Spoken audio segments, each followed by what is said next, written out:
When she said the words, I thought I'd misheard her. "I'm carrying my ex's baby," she said quietly, eyes fixed on her coffee mug. "As a surrogate." For a moment I just stared at her, waiting for the punchline. The kitchen was silent except for the faint hum of the refrigerator and the sound of her spoon scraping the side of the cup. Morning light filtered through the blinds, striping her face with pale gold. Surrogate. Her ex's baby. I forced a laugh that felt like broken glass. "How generous of you," I said, each word brittle. She didn't laugh. She didn't even look at me. That was when I realized this wasn't a joke. "Emily," I said, my voice cracking. "Please tell me you didn't mean what you just said." Her eyes lifted to mine, calm, almost defiant. "He and his wife have been trying for years. You know that. We talked about this before." "No, we didn't," I snapped. "We talked about helping someone someday, someone we didn't know. Not your ex-boyfriend, for God's sake." She flinched but didn't back down. "It's not like that. It's a medical procedure." "It's not. Not personal," I interrupted. "You're growing his child inside you, Emily. How is that not personal?" My hands were trembling. I gripped the edge of the counter just to steady them. She sighed, pushing her hair behind her ear. "You're overreacting. It's not even his DNA, technically." "Technically." Cut her off. "Don't use that word with me right now." Her lips tightened. "You said you wanted me to do something meaningful. Something good." "I meant volunteering, not." I stopped, struggling to breathe. "Not this." She turned away, staring out the window. The silence stretched, thick with something I couldn't name. I could see the reflection of her face in the glass. Hard, almost proud. It was then that I realized she'd already made up her mind long before this conversation. I walked out of the kitchen without another word. For the rest of the day, I replayed every moment that might have hinted at this. The late-night calls she said were from work, the doctor visits she brushed off as routine checkups, the sudden privacy around her phone. I noticed, of course. I'd just chosen to trust her. Maybe I was stupid to. That night, she came into the bedroom quietly. I was lying awake, staring at the ceiling. "I didn't mean to hurt you," she whispered. I didn't respond. "It's not like it used to be between us," she said. "I feel like we've been drifting and this. It gave me a purpose again." Her words sank into me like ice water. Purpose. She used that word for something that ripped the ground from under me. "Did he ask you?" finally said. "Or did you offer?" She hesitated. That pause was the answer I needed. I turned to look at her. "You went to him. You decided this on your own." She didn't deny it.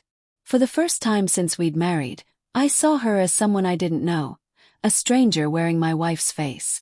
Days passed, but I couldn't shake the image of her and her ex in some quiet office, talking about this. How had that conversation even gone? How could she have looked him in the eyes and volunteered for something so intimate, without telling me first? I started to question everything. Every smile. Every "I love you."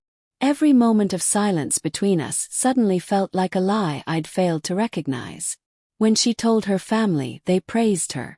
"Such a selfless act," her mother said over dinner. "You've always had a big heart." I kept my eyes on my plate, chewing slowly, pretending to agree. But inside, something had already begun to unravel.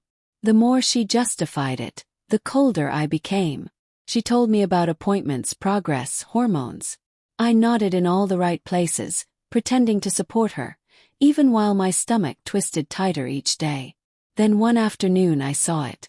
She'd left her phone on the counter while taking a shower.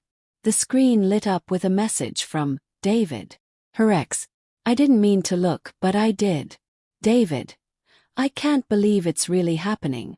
I owe you everything, Emily. It's strange, but it feels right somehow. Like closure. Closure." My chest tightened. I locked the screen and walked outside, standing on the porch until the air burned my lungs. That night, I didn't confront her. I didn't scream or accuse. I just watched her sleep, her hand resting on her stomach, a faint smile on her face. The woman I loved was carrying another man's child and called it closure.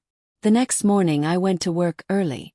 I sat in my car for an hour before walking in, just staring at the steering wheel, numb. I made my decision that day. When I came home that evening, she was in the nursery. Ironic, really. She'd been painting it pale yellow. I stood in the doorway, watching her for a long time. "Looks nice," I said softly. She turned, smiling faintly. "I thought we could use the room someday." "For us?" He nodded. "Someday." I walked over, kissed her forehead gently, and then said it. "I think we should take some time apart." Her brush froze midair. "What?" "You made a choice without me. I can't live with that." Her eyes filled instantly. "Ryan, please. You don't understand." "I understand perfectly," I said. "You wanted to feel needed again. You wanted to feel alive. And you found that, just not with me." Her voice broke. "It's not what you think." "Then tell me what it is," I said. "Because from where I'm standing, you replaced our future with his." She started crying, reaching for me, but I stepped back. "I hope this brings you the peace you're looking for," I said quietly. "But I can't be part of it." Packed a bag that night. She didn't stop me. When I closed the door behind me, the house was still, the kind of silence that follows after something beautiful dies. I didn't look back. Later, as I sat in my car, headlights cutting through the dark, I finally felt the tears come. Not for her. Not even for what she'd done. But for the version of us that no longer existed. The one I'd thought was unbreakable. The one she buried the moment she said, "I'm carrying my ex's baby."